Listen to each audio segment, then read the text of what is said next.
So let me ask you some questions. You don't have to answer these honestly in front of everyone right now. Maybe later. How visible are you?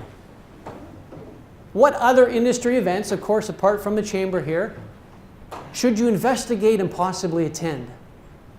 If you attended one, just one, more event a month, what would the impact be on your business?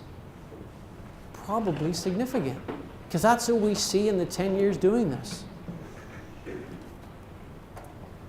So, step number 1 in the blueprint, let's be visible.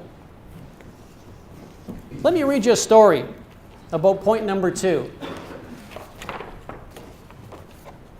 This is a story my client shared. He said, John, recently I was at the hospital. I was waiting outside the OR operating room. The nurse came up to me at 12:30 a.m., so just after midnight, and said, I'm sorry, the doctor can't see you because the surgery is taking longer than he thought. The nurse said, can you call him in a few days? My client sighed. This was his second visit to the hospital in a month. He arrived at 10 p.m., so this is 2.5 hours later, after midnight, in the hopes of seeing the doctor. My client, had one good meeting with the doctor over a year ago. The doctor was interested in his product. Since that time, my client had called him every month. He'd emailed him regularly. He'd sent them articles on his product to the physician, and the physician told him that he had read them and liked them. My client pondered what to do next. He decided to call the doctor. After all, the nurse said it was okay. This time, the doctor agreed to see him. It was such a good meeting that the doctor finally agreed to recommend his product and start using it at their hospitals. My client had started this sales process over 2 years ago. And finally, it had paid dividends. So here's the question. What skill was he demonstrating? Tenacity? Someone said follow-up, right? Follow-up.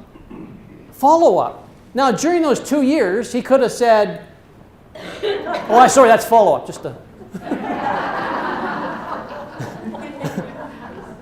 He might have,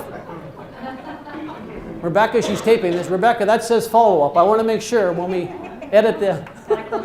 Yeah. I don't want to get in trouble now. So follow-up. Here's some really interesting statistics. 48% of business development people, salespeople, anybody in a role where you have to connect with customers, they never follow up. Almost half. Nobody in this room. Maybe it's another chamber, right? 25% stop after the second time. But here's the key. Look at this one down here. Ding, ding, ding. And this is regardless of the industry, the size of the business in general. 80%, 8 out of 10 sales are made after the 5th contact. The 5th contact. I have a client I'm working with. She's back east. I met her 5 years ago on a subway platform in Toronto.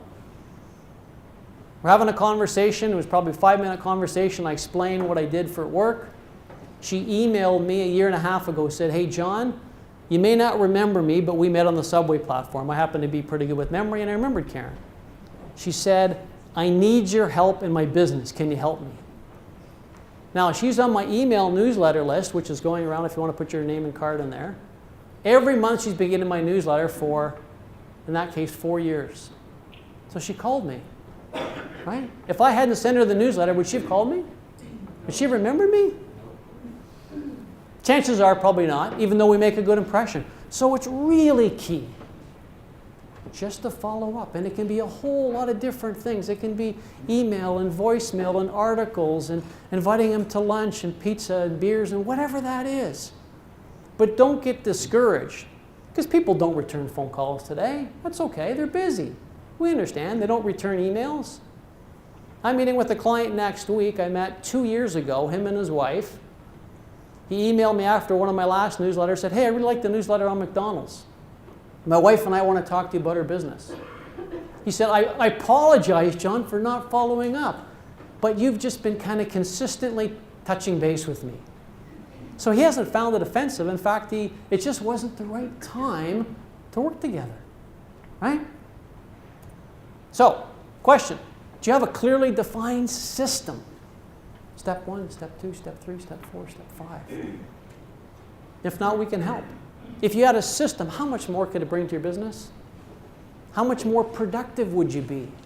You wouldn't be wasting your time on certain opportunities because they're not going to go anywhere. And here's an important one. How much more revenue could it bring? A little, a lot? So, in the blueprint, we talked about being visible. You've met somebody, you've had a conversation with them at an event or something. So you followed up with them, right? So what do you do next?